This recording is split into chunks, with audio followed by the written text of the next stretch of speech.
yang sekarang ini mestinya yang paling bertanggung jawab untuk memberikan klarifikasi, penjelasan kepada publik Kristen dan dunia. Apakah betul bahwa Alkitab itu tidak kanon yang dipakai oleh LAI dan terdapat 6.577 kesalahan di dalamnya seperti tuduhan Dr. Yonatan Purnomo lewat hasil riset penelitiannya yang telah dipresentasi lewat seminar nasional yang diselenggarakan oleh BMPT KKI, ya. Dan juga telah masuk jurnal terindeks Scopus Q1. Itu yang saya tahu. Ya, jadi ini bukan main-main, saudara-saudara. Ya, ini bukan main-main, sama sekali tidak bisa dianggap enteng, tidak bisa dinafikan. Harus dilakukan tabayun, ya, pemanggilan secara khusus Dr. Anwar Chan PhD sebagai yang paling bertanggung jawab memproduksi Alkitab dari lembaganya yang namanya LAI, Lembaga Alkitab Indonesia. Assalamualaikum warahmatullahi wabarakatuh. Berjumpa lagi dengan Jadid HMC ya, channel yang mengedukasi dan menghibur. Ditemukan 6.577 kesalahan di dalam Alkitab yang diterbitkan oleh Lembaga Alkitab Indonesia atau LAI. Kita tahu teman-teman, LAI baru saja menerbitkan Alkitab TB2 tahun lalu. Tetapi ternyata teman-teman, walaupun sudah direvisi, sudah dibuat terbitan baru, masih banyak sekali kesalahan-kesalahan yang dilakukan oleh LAI. Menurut hasil temuan dari Pendeta Dr. Yonatan Purnomo, seorang ahli biblika, seorang yang memang pakar di bidang penerjemahan dan teks Bible, teman-teman. Jadi yang mengkritisi ini bukan orang sembarangan, bukan pendeta kede sayur, kede tua, bukan pendeta kelas blukus suntur ya, tetapi yang benar-benar pakar di dalam bidang penerjemahan. Beliau, Dr. Yonatan Purnomo itu mencari tahu, dan beliau sendiri adalah ahli di bidang bahasa Ibrani maupun Yunani Koine. Di mana kita ketahui bahasa asli dari kitab suci teman-teman kita sebelah, itu teks aslinya bahasa Yunani dan juga Ibrani. Jadi kalau teman-teman bilang, oh saya baca Bible King James, saya baca yang Inggris, saya baca yang bahasa Spanyol, pasti sesuai kok. Itu juga terjemahan teman-teman. Itu juga hasil copy dari Bible yang dianggap salah. Dianggap itu menggunakan teks berasal atau berujuk dari naskah yang tidak kanon. LAI kuat dugaan menerjemahkan Bible itu referensinya adalah Codex Sinaiticus dan Vaticanus. Yang notabene kedua kodeks ini itu juga tidak kanon, teman-teman. Itu hasil copy paste dan sudah banyak penyimpangan di dalamnya. Artinya sudah campur tangan manusia. Itulah kenapa di Quran kita katakan dengan sangat jelas. Merubah-rubah, menambah dengan tangan mereka, teman-teman. Jadi bagi teman-teman Kristen, yuk sadarlah. Yuk belajarlah. Belajar untuk jujur, teman-teman. Hidup di dunia ini, kita nggak butuh pintar-pintar amat. Nggak pernah ya, kalau orang ditanya masuk ke surga itu, ya, yang masuk ke surga itu bukan karena kamu pintar, gelar akademis kamu banyak, kamu itu adalah profesor, kamu itu ahli yang sangat luar biasa di bidang tertentu, atau kamu orang terkaya. Enggak. Paling penting itu adalah hidup jujur. Itulah dibilang sama orang tua, kejujuran itu yang paling penting, teman-teman. Harta paling berharga itu kejujuran. Dan kita berharap teman-teman berani untuk jujur mengakui bahwa memang ada ini kesalahan, teman-teman. Apalagi ini ada jurnalnya, ada penelitiannya, bukan asal ngomong. Kalau ini yang ngomong Luga, ya mungkin teman-teman bolehlah meragukan statement tersebut. Karena memang reputasi Luga kita tahu. Apalagi Luga nggak kasih data, dia cuma bilang ada kesalahan. Nggak bisa kita terima. Tapi Dr. Yonatan Purnomo ini memberikan data-datanya, apa saja kesalahan tersebut. Ini sinkron dengan apa yang selalu disampaikan oleh umat muslim. Bahwa kitab kalian sudah diubah-ubah. Sudah ditambah-tambah oleh tangan-tangan jahil. Bahkan Kodondi itu sampai buat seri yang namanya Bible o Bible.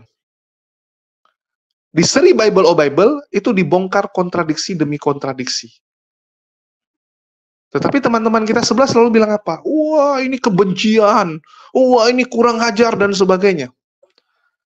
Sekarang dari sumber internal Kristen sendiri, yang memang pakar di bidangnya juga mengungkapkan hal itu. Dan ini kalau kalian tolak juga, saya nggak ngerti lagi. Siapa yang bisa kalian percaya? Apakah perlu Yesus sendiri turun tangan dan mengusir kalian? Yesus sendiri mengatakan, saya tidak mengenal kalian. Kalian si pembuat kejahatan, enyahlah daripadaku. Apa perlu itu terjadi dulu? Baru kalian bisa sadar. Baru kalian bisa tahu, teman-teman. Nanti kalau yang turun, ngomong seperti itu, alasan lagi teman kita ini. Wah, itu adalah iblis yang menyamar sebagai malaikat perang. Jadi kalau ada sosok seperti Yesus, ya, di gambaran kalian, terus mengusir kalian, kalian juga nggak akan terima ini pasti. Tetapi kalau ada sosok Yesus yang pakai kolor yang kotor, kakinya kotor, wah itu Yesus yang benar. Standar kalian apa, teman-teman? Mohon sadarlah dan kita lihat.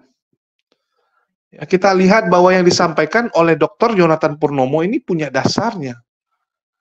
Kalau memang mau disanggah, sanggalah secara akademis. Bukan seperti yang dilakukan oleh Polycarpus, pokoknya kamu sesat, pokoknya kamu salah. Data pembandingnya nggak ada, coy. Malu kita. Ya, malu. Oke, kita dengarkan dulu ya. Apa yang ingin disampaikan, dan sekali lagi ya teman-teman, konten kita kali ini adalah pernyataan dari Dr. Joshua Tew yang mengatakan bahwa 8 aras gereja nasional harus meminta klarifikasi dari Dr. Anwar Chen sebagai ketua, ya, ketua penerjemah LAI. Orang yang paling bertanggung jawab atas terbitan Bible LAI. Apalagi versi LAI ini sudah dipakai cukup lama, dan kalau memang ada kesalahan, kalian bisa bayangkan dosanya seberapa besar, teman-teman. Dosa tersesat sendiri masih mending. Dosa menyesatkan orang banyak, wah itu luar biasa, teman-teman. Luar biasa. Apalagi ini menyesatkan orang dengan sengaja. Ya kembali, ini Anwar Chen tahu atau pura-pura tidak tahu. Yang penting laku, yang penting ajarannya laku. Nah, ini kita akan lihat. Oke, kita dengarkan dulu, teman-teman. Trinitarian, Unitarian, Duinitarian, dan monoteisme Judaism, serta tentunya oneness Pentakostalism. Kenapa? Karena suatu hasil penelitian yang sangat spektakuler yang diselenggarakan oleh Biblikos Biblical Center Internasional yang dikomandani oleh Dr. Yonatan Purnomo, yang mempresentasi hasil penelitiannya lewat satu badan yang menjadi aras atau rumah besar dari sekolah-sekolah tinggi teologi se-Indonesia, termasuk Sekolah Tinggi Agama Kristen Negeri dan Institut Agama Kristen Negeri, yang namanya BMPTKKI, Badan Musyawarah Perguruan Tinggi Keagamaan Kristen Indonesia, yang dikomandani oleh Dr. Stefri Lumintang, PhD, ThD, dan D.Ed, Dr. Education, yang menyelenggarakan secara resmi seminar nasional pada tanggal 15 Juli 2024 lalu dengan mengangkat tema kajian biblika atas isu kontroversi ajaran Tritunggal di dalam kekristenan, yang menuai kontroversi yang sangat ekstrim. Bahkan sampai anggota-anggota BMPTKKI itu sendiri menuntut klarifikasi berjilid-jilid, baik dari narasumber yang juga merupakan salah satu ketua bidang biblika di BMPTKKI, ya, sebagai pembicara tunggal dalam seminar itu, dan ketua umum Dr. Stefri Lumintang yang diminta mengklarifikasi soal pidato pembukaannya yang mengecam istilah Tritunggal. Allah Tritunggal itu bahaya untuk digunakan, dan dia menggunakan Allah Trinitas dalam buku yang dia tulis. Walaupun itu konsep atau istilah dari Tertullianus, tetapi dia mengatakan cuma istilahnya yang dia ambil untuk menjadikan judul bukunya, tetapi tidak mengikuti ajaran atau doktrin Tritunggal Tertullianus, yang notabene 3 pribadi dalam satu hakikat kealahan. Ini yang kemudian menuai protes dari kalangan teolog anggota BMPTKKI itu sendiri, dan menuntut Ketua Umum harus memberikan klarifikasi apa maksud dari pernyataan di pidato pembukaan seminar itu, dan bahkan sampai menuntut kalau Dr. Stefri Lumintang tidak memberikan klarifikasi, begitupun Dr. Yonatan Purnomo, maka beberapa teolog di kalangan BMPTKKI meminta mereka berdua mundur dari BMPTKKI, dari jabatan BMPTKKI yang sangat bergengsi itu. Ya, dan kenapa seperti itu? Karena mereka dituduhkan melanggar, mengkhianati anggaran dasar BMPTKKI itu sendiri, khususnya pada klausul pengakuan iman yang dimasukkan. Tadinya tidak ada itu pengakuan iman, tetapi akibat konspirasi jahat saya maksud, karena itu diada-adakan, itu pengakuan iman dipaksakan masuk untuk apa? Menggugat Dr. Erastus Sabdono sebagai Ketua Umum BMPTKKI periode pertama sebelum Dr. Stefri Lumintang menjabat. Ya, supaya dengan itu dia bisa menggugat Dr. Erastus Sabdono dan sekaligus menggugat Dr. Joshua Tewu yang dianggap berseberangan dengan doktrin Tritunggal Tertullianus, 3 pribadi dalam satu hakikat kealahan.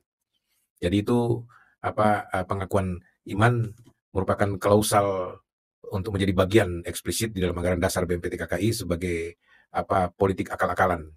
Ya, ini konspirasi jahat bagi saya. Karena kenapa saya katakan jahat? Karena melanggar komitmen awal berdirinya BMPTKKI. Ya, yang sudah ditetapkan bahwa tidak boleh kita mengurusi teologi STT yang menjadi anggota BMPTKKI, dan lagi bahwa tidak diperlukan pengakuan iman itu karena BMPTKKI bukan gereja. Ya, pengakuan iman itu ranahnya gereja. Tempatnya pengakuan iman itu di gereja, bukan di BMPTKKI. Ya, bahkan di sekolah-sekolah tinggi teologi pun, kalau saya yakin 99% tidak ada pengakuan iman, saudara-saudara. Statuta STT itu tidak ada pengakuan iman di dalamnya, saudara-saudara. Ya. Kalau tuh ada mungkin 1% saja, itu pun STT abal-abal, barangkali STT yang nggak ngerti kontekstualisasi soal pengakuan iman. Ya, itu pendapat saya, saudara-saudara. Makanya saya bilang itu anggaran dasar yang direkayasa, ya, tidak berdasarkan kebenaran dan mengkhianati komitmen awal. Tapi ya, akibat pengkhianatan ketua umum juga, maka itu kemudian terjadilah, dan apa yang dia tabur dia tuai sekarang ini. Jadi saudara-saudara, saya tidak mau bicarakan masalah itu. Sudah jelas, sudah beberapa konten saya membahas hal itu secara keras dan tegas. Tapi yang saya mau bahas ini soal hasil seminar itu yang sangat mengejutkan. Dan pada konten malam ini saya munculkan ini, saudara. Ya, Anda lihat judul yang saya angkat dalam thumbnail yang saya buat ini. 8 aras gereja nasional harus meminta klarifikasi Dr. Anwar Chan PhD soal penemuan 6.577 kesalahan Alkitab. Wow, 6.577 kesalahan Alkitab. Dan ternyata selama ini baik UBS secara internasional dan LAI secara nasional itu menggunakan naskah Alkitab yang tidak kanon untuk diterjemahkan ke dalam bahasa Indonesia. Jadi ini bukan naskah yang merupakan teks original, teks sumber, ya itu dari Bizantin. Itu LAI tidak gunakan itu. Menurut dugaan, LAI menggunakan yang namanya Kodeks Sinaiticus, Kodeks Vatikanus, dan beberapa kodeks lainnya yang bukan kodeks Bizantin, bukan naskah kodeks Bizantin, yang dikatakan bahwa itu merupakan versi terjemahan yang diterjemahkan lagi, yang sudah banyak menyimpang. Terjadi penambahan dan pengurangan redaksional pada naskah-naskah kodeks Sinaiticus, Vatikanus, dan lain-lainnya.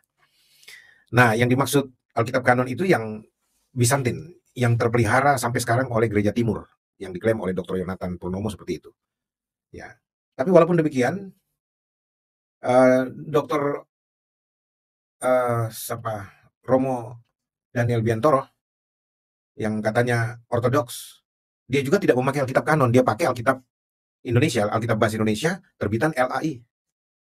Nah, ada 4 pimpinan aras nasional, yaitu dari Gereja Ortodoks Indonesia GOI yaitu Dr. Daniel Biantoro dan Dr. Roni Mandang dari PGLII, Persekutuan Gereja-Gereja dan Lembaga-Lembaga Injili Indonesia, serta Pendeta Gomar Gultom dari Persekutuan Gereja-Gereja Indonesia PGI, serta Dr. Jason Balum Papueng dari Persekutuan Gereja-Gereja Pantekosta Indonesia.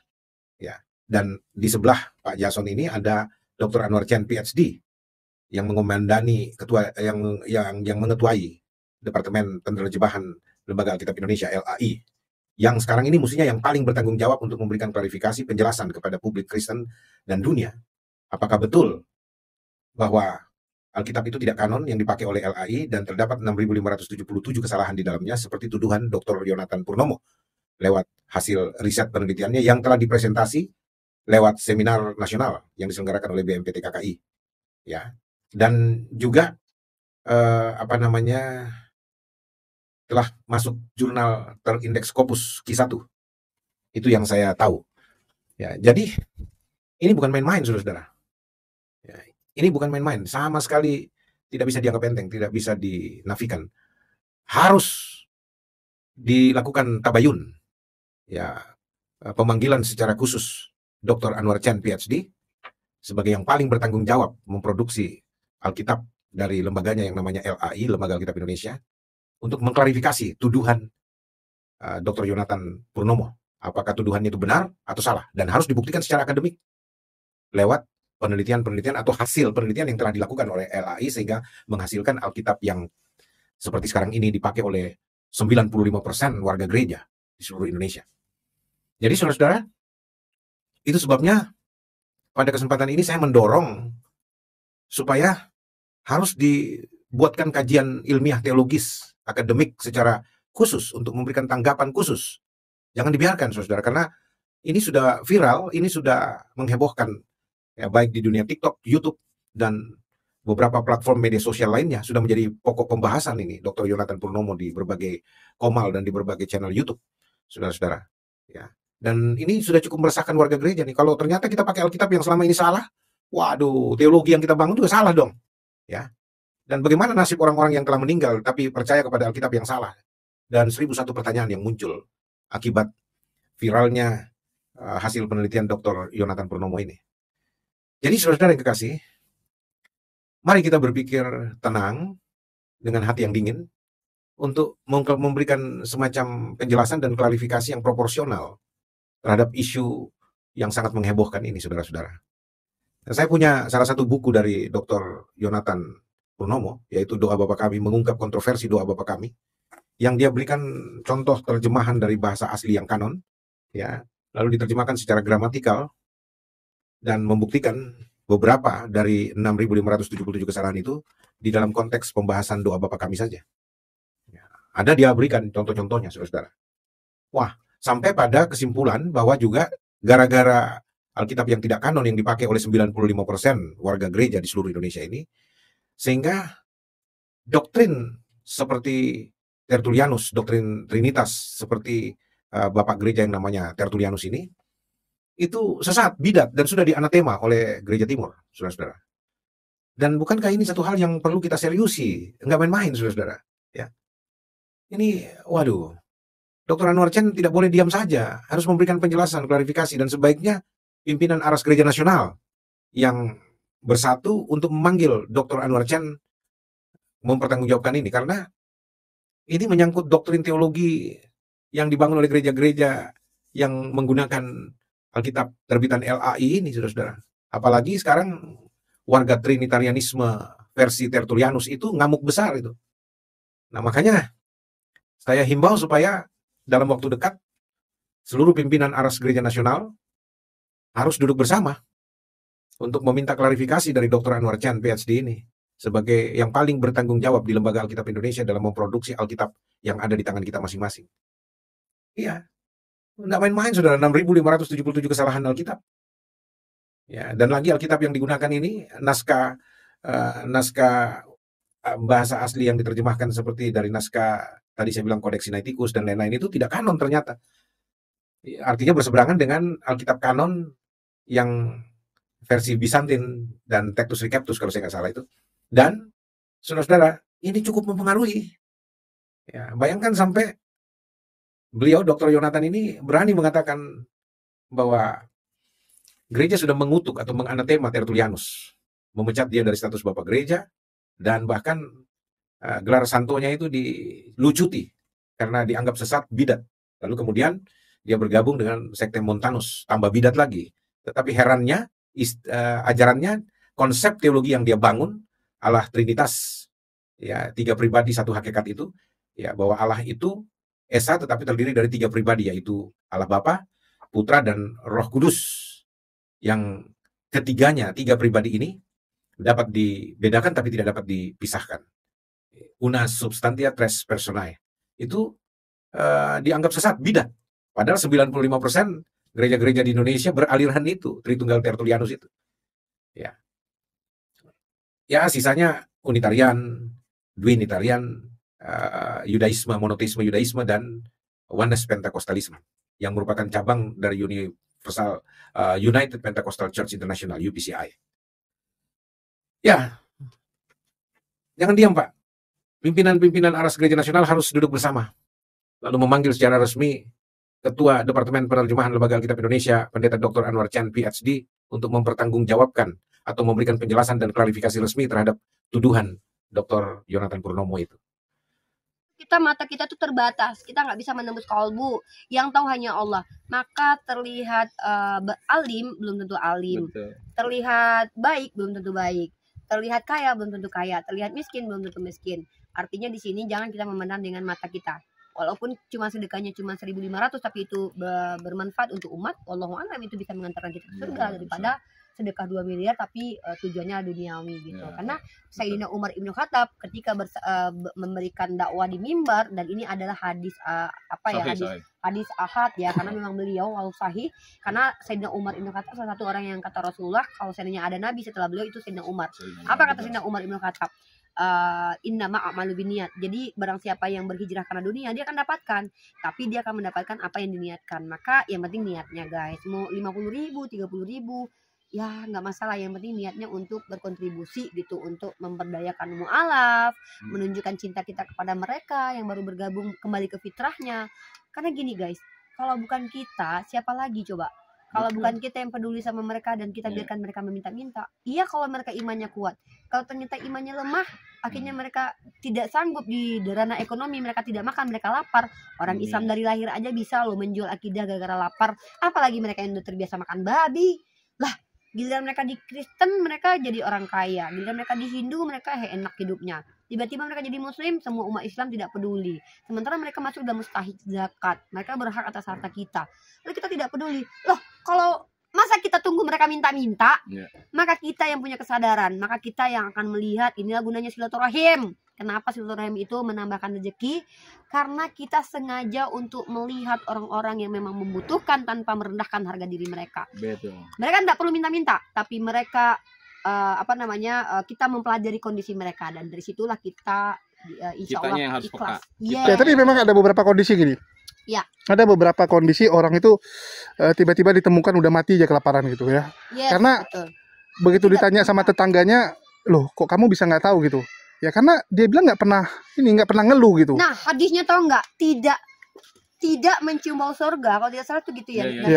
Orang haram hukumnya, haram hukumnya mencium bau surga. Mencium bau surga, jangankan masuk, mencium aja nggak boleh. Mereka yang tidur dengan kenyang, tapi tetangganya, saudara dan tetangganya kelaparan. Oh, itu benar banget. Iya, jadi apa ya?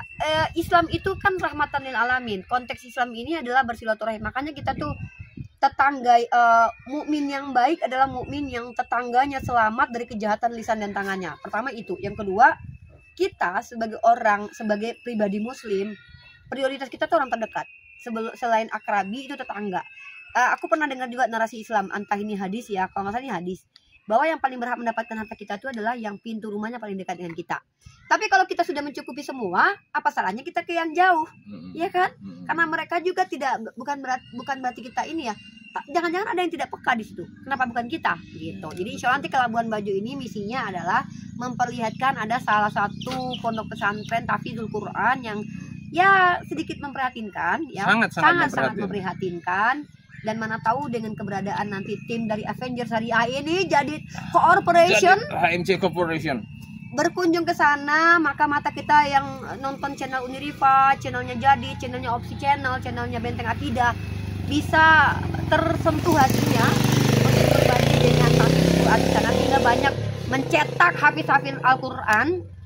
Dan teman-teman juga insya Allah ketika hafiz Al-Quran semakin banyak di dunia, maka insya Allah yang paling penting Al-Quran masih tetap bergema di seluruh alam. Dan satu lagi di sana itu yang hafiz Quran, memang mesti kalian semua tahu, itu yang hafiz Quran itu bukannya orang Islam dari lahir, sob. Jadi itu yang hafiz Quran itu mu'alaf, para mu'alaf yang menjadi hafiz Quran, yang orang tadinya dari agama yang lain.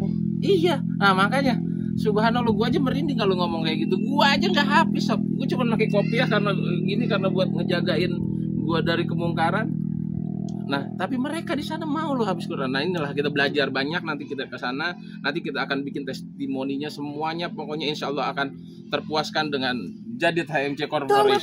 Tunggu kita perjalanan kita sehabis ke Labuan Bajo, rencana kita mau keliling ke Golgota, Yerusalem, dan insya Allah kita ke Eropa. Kita akan memperhatikan mereka para mu'alaf, kita berbagi cerita di Mu'alaf Story. Oke, di Mu'alaf Story. Dia tuh ada buku. Tulis, saya mau nanti apa-apa aja kita catat. Takutnya nanti udah sampai Jakarta lupa lagi. Jadi Bunda mohon maaf sebelumnya Bapak. Ya. Dia tuh ada buku. Tulis, saya mau nanti apa-apa aja kita catat. Takutnya nanti udah sampai Jakarta lupa lagi. Jadi Bunda mohon maaf sebelumnya Bapak. Ya. Jelas teman-teman ya, bahwa apa yang disampaikan di surah Al-Baqarah ayat 79 itu benar-benar terjadi. Selama ini kita dengarnya dari pendebat muslim, sehingga teman-teman kita sebelah ini banyak meragukan. Wah, ini nggak mungkin lah, nggak mungkin lah, Bible kami, kitab suci kami ini ya sudah ditambah-tambah, ditulis oleh tangan orang-orang jahil. Kalian nggak percaya, tapi surat Al-Baqarah ini benaran terjadi. Dan sudah banyak sekali bukti-bukti yang disodorkan, dan itu pun dari internal kalian. Ya, jadi jelas, mereka ini dengan maksud memperoleh keuntungan, mereka melakukan perubahan-perubahan, menambah-nambah ayat suci yang ada di kitab mereka. Jadi teman-teman, tolong kita untuk jujur, tolong kita untuk mencari tahu kebenaran, jangan taklil buta, terima begitu saja, nggak boleh. Mereka menulis teman-teman, dan itu sengaja dicocok-cocokkan. Sengaja dicocok-cocokkan. Dan kita bisa menemukan bahwa banyak sekali kontradiksi dan benturan demi benturan. Orang oneness nanti punya dalilnya. Orang Trinitas punya dalilnya. Ini kok bisa? Ya karena yang menyalin, menulis itu banyak orang. Jadi pemahaman oneness masuk, pemahaman Trinitas masuk, pemahaman Unitarian masuk. Semua pemahaman dicampur di dalam. Itulah kenapa semua punya dalil masing-masing. Kenapa bisa seperti itu? Ya ini, karena sudah ada tangan-tangan jahil yang menambah-nambah, yang mengubah isi kitab. Ini biar teman-teman harus cerdas ya. Kalau kita melihat ajaran terdekat dengan zaman saat Yesus dan para rasul, itu mereka menggunakan apa? Kanon Bizantium, teman-teman. Jadi zaman dulu, zaman awal-awal murid-murid Yesus, nggak ada yang namanya Bible ya. Belum ada namanya Bible. Ajaran Yesus sebenarnya sederhana. Kalau kalian rangkumkan semua yang disampaikan Yesus, semua yang dilakukan oleh Yesus, itu hanya bersumber pada dua hal. Kasihi Allah Tuhanmu dengan segenap akal budimu, ya, jiwa ragamu. Itu yang pertama, kasih Allahmu. Baru yang kedua, kasihi sesamamu, teman-teman. Jadi hablul min Allah dan hablul minanas. Sesimpel itu. Tetapi kita lihat siapa yang melakukan itu sekarang.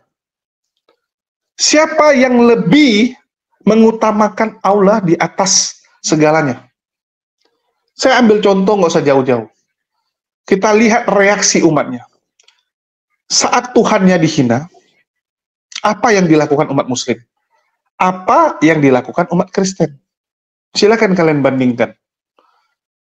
Umat Muslim, kalian mau serang pribadinya, hujat pribadinya, hina pribadinya sedemikian rupa pun. Ya paling sekedar marah, tapi ya sudah. Lebih banyak yang memilih ya konsekuensi, resiko. Sama seperti saat kalian menghina saya, ingin mencelakai saya, melaporkan saya, menyewa orang untuk mencelakai. Ya saya sadar itu konsekuensi yang harus saya terima atas perjuangan ini. Tetapi saat kalian menghina Allah, mohon maaf, saya akan ada di barisan depan untuk melawan kalian.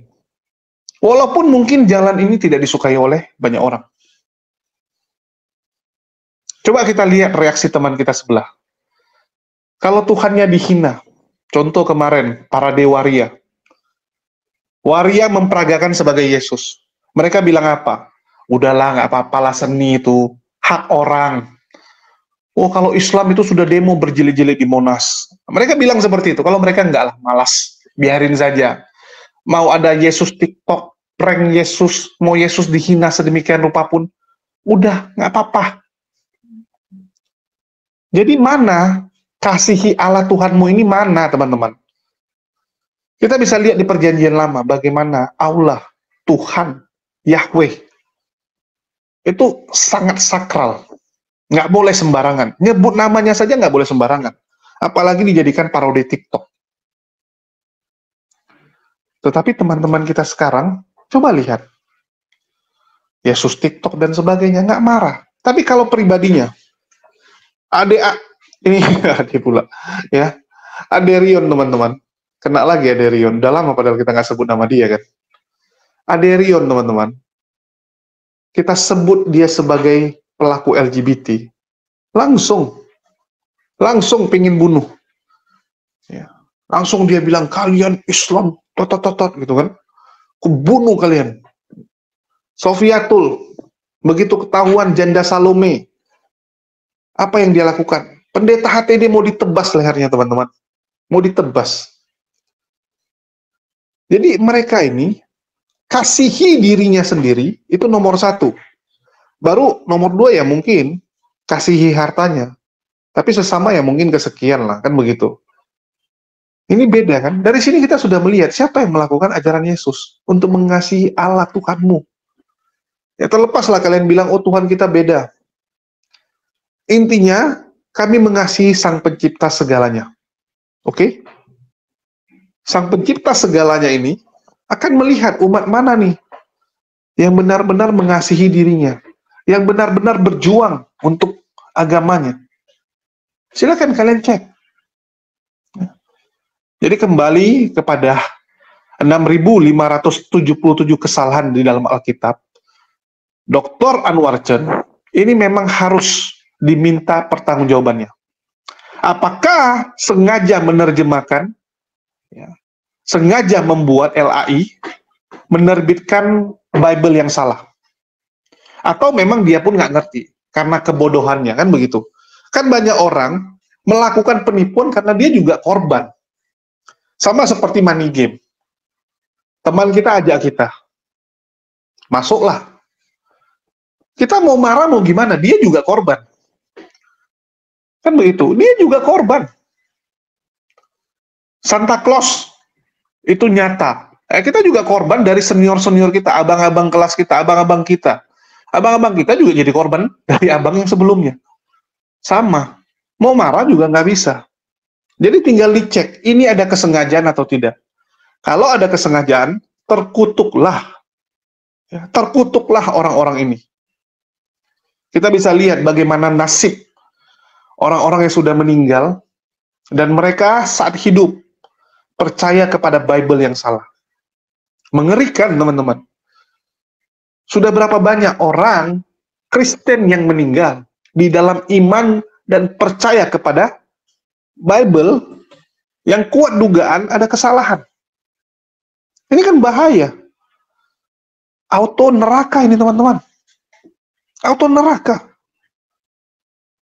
Jadi sekali lagi, tolonglah kejujuran.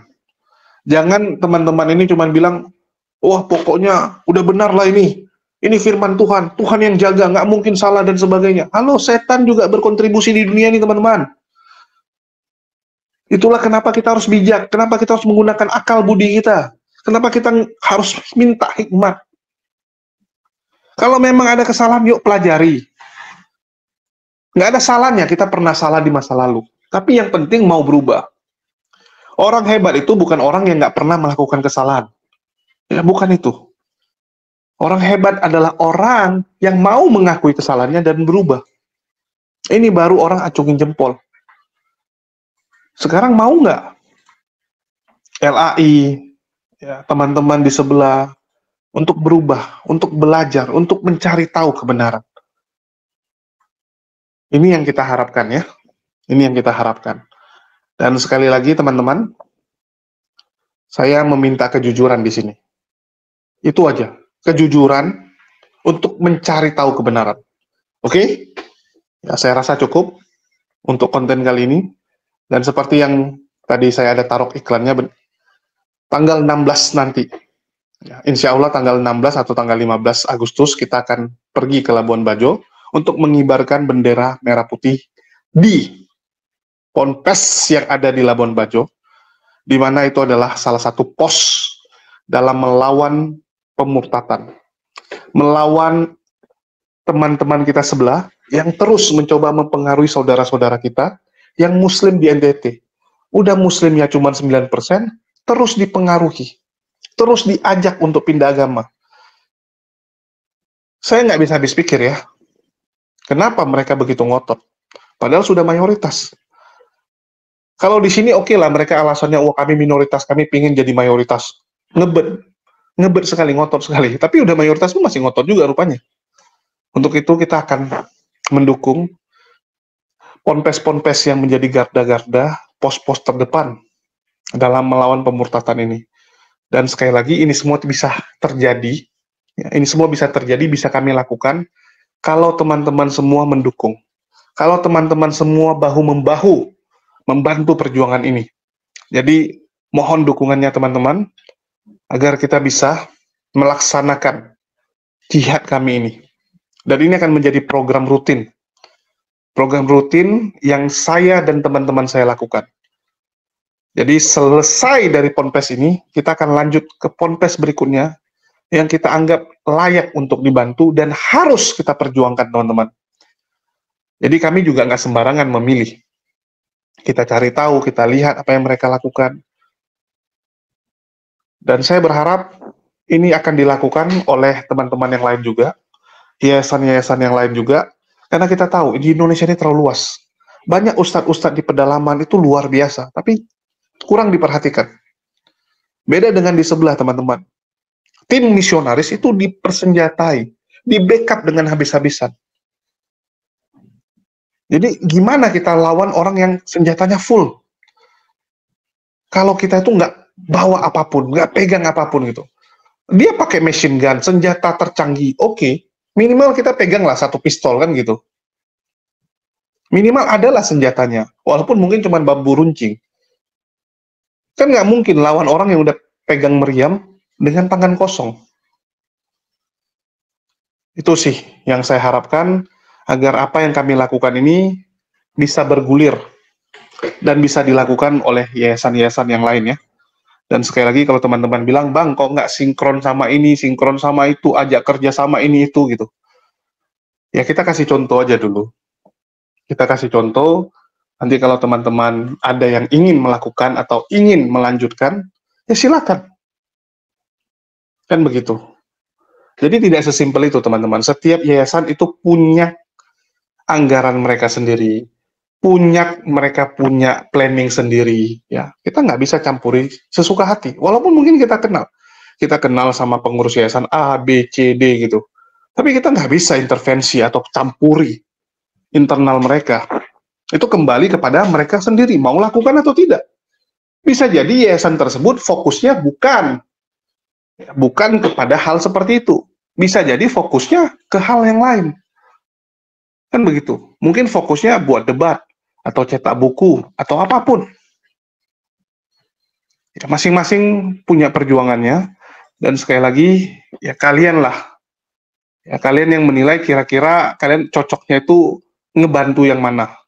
Kalian lebih cocok ngedukung yang mana. Itu kembali ke kalian. Oke, mungkin itu aja yang bisa saya sampaikan. Makasih buat teman-teman semua yang udah nyimak dan mendukung channel ini. Makasih buat semuanya. Di akhir kata saya ucapkan wassalamualaikum warahmatullahi wabarakatuh. Sampai jumpa di lain kesempatan.